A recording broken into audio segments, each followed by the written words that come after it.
Kesal. David keluar dari kamarnya dengan ekspresi tak bisa dibaca. Sikap dingin pria itu benar-benar membuat orang penasaran dengan apa yang sebenarnya terjadi pada dirinya. Apa kau masih mengingat kejadian dulu? Bukankah itu masa lalu, Dav? Dan mereka adalah orang yang berbeda. Kau sudah menikahinya, ucap Pasco sambil menepuk bahu David. Pasco paham apa yang ada di pikiran David. Pria itu pasti mengingat wanita yang dia sangat cintai dulu, meski bukan cinta pertama. Wanita yang awalnya mau menerima segala kekurangannya tetapi malah berujung melakukan kecurangan terhadap dirinya. Saat dia akan mengungkapkan identitasnya karena yakin kalau wanita itu benar-benar akan menjadi pasangannya seumur hidup, di saat yang sama pula wanita itu menunjukkan jati dirinya yang sebenarnya. David yang waktu itu bekerja sebagai seorang pelayan di sebuah restoran tempat di mana dia bertemu dengan mantan kekasihnya itu, bahkan kekasihnya juga ikut bekerja di sana. Namun ternyata wanita itu tergiur dengan pria muda kaya raya, serta memiliki paras yang tampan dan tidak mengakui Dev yang tidak sempurna. Bagi Dev, uang hanya akan menghancurkan segalanya. Semua rencana hidup yang disusunnya dengan matang justru harus hancur berantakan karena uang. Uang memang menarik hati, tetapi di saat yang bersamaan uang adalah racun paling mematikan.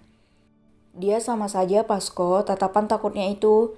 Kami juga menikah karena aku mau bertanggung jawab atas dia. Lagi pula, aku yakin dia akan hamil.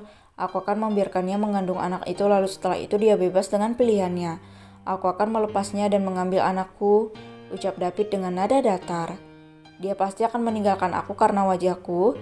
Persis seperti wanita itu, aku tidak siap, ucap David dengan tatapan sendu. Buk, Pasco memukul perut David dengan keras. Joel dan Othniel yang mendengar itu juga merasa jadi geram. Kau benar. Pasco berhenti saat mendengar suara seseorang. Yah, dasar orang gila kau. Pekik Diandra yang baru turun dari lantai 2. Dia mendengar semua percakapan mereka. Mereka semua terbelalak tak menyangka kalau Dian akan mendengar semuanya.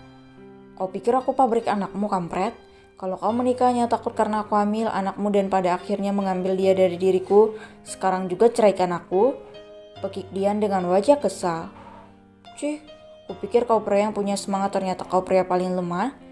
Ketus Dian, tampak dia benar-benar sakit hati saat mendengar perkataan David tadi. Ternyata kau bukan pria yang punya pendirian. Jangan bandingkan aku dengan wanita-wanitamu itu, kampret sial, ucap Dian dengan nada ketus. Minggir kau, ketus Dian sambil dengan sengaja menyenggol lengan David. Wajah kesalnya adalah bentuk rasa kecewanya saat mendengar perkataan David. Diandra berjalan menuju pintu keluar, hingga panggilan Joel menghentikan kakinya. Kau mau kemana? Tanya Joel. Pulang, jawab Dian dengan nada ketus. Tapi Joel dan yang lainnya bisa melihat kalau tangan gadis itu gemeteran, menahan rasa kecewa di hatinya.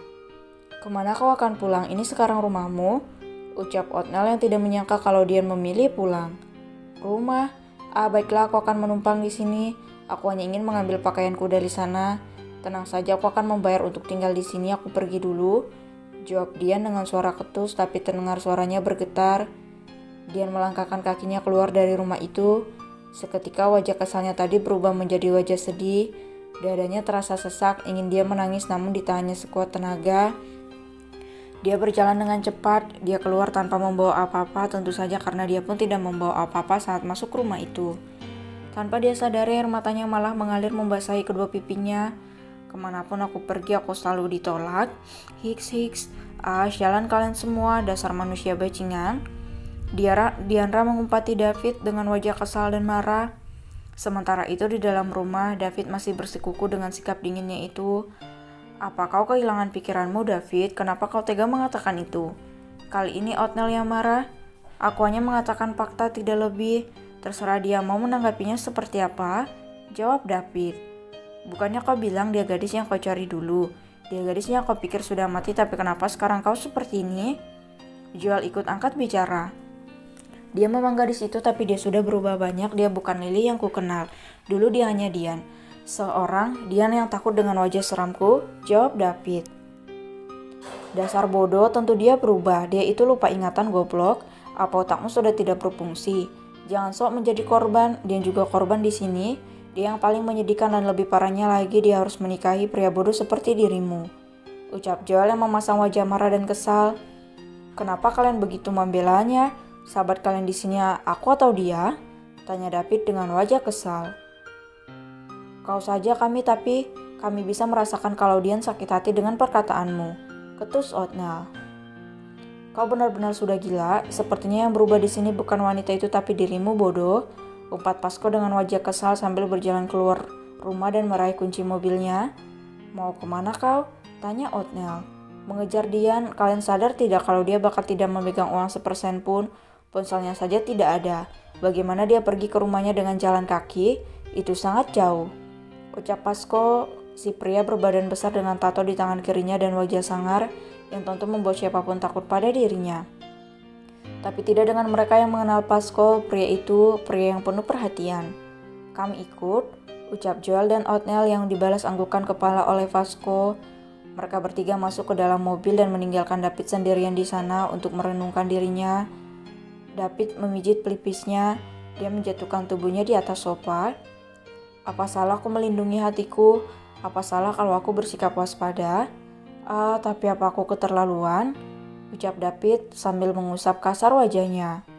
Luka dari masa lalu membuat David berusaha melindungi hatinya agar tidak terlalu lebih jauh lagi terluka. Hanya saja dia salah mengambil langkah. Dia melindungi dirinya dengan mengorbankan perasaan orang lain, apalagi orang itu adalah seorang wanita yang ditolak oleh keluarganya. Perasaan kalut kini memenuhi hati dan pikiran David. Dia menyentuh wajahnya yang buruk rupa itu. Kembali dia mengingat kilas balik momen ketika Mama Diandra menyelamatkan dirinya dan Diandra. Sebuah janji yang terucap dari mulutnya kala itu, namun mereka terpisah saat keluar dari bangunan. Dia didorong keluar dari bangunan itu oleh Diandra, sedangkan gadis itu terjebak di dalam. Gedung rubuh, mereka terperangkap di dalam. David menunggu kabar, namun ternyata dinyatakan 2 orang perempuan meninggal dalam kebakaran itu, dan David berpikir kalau itu adalah Diandra. Seminggu setelah kebakaran dia terus mencari di mana gadis itu, namun ternyata kabar menyedihkan terdengar ke telinganya. Diandra kecil dan ibunya adalah salah satu tamu langganan di hotel tempat David bekerja paruh waktu. Dia memiliki sifat yang benar-benar berbeda dengan Diandra saat ini. Dia adalah gadis kecil yang baik, ramah, lembut, dan sosok yang hangat. Diandra kecil bersahabat baik dengan David. Dia adalah teman David jika mereka berkunjung ke hotel itu. Oleh karena itu dia benar merasa kehilangan. Namun entah kenapa setelah bertemu Diandra yang sekarang dia merasa takut. Takut kalau hatinya dilukai lagi. Takut kalau dia ditinggalkan.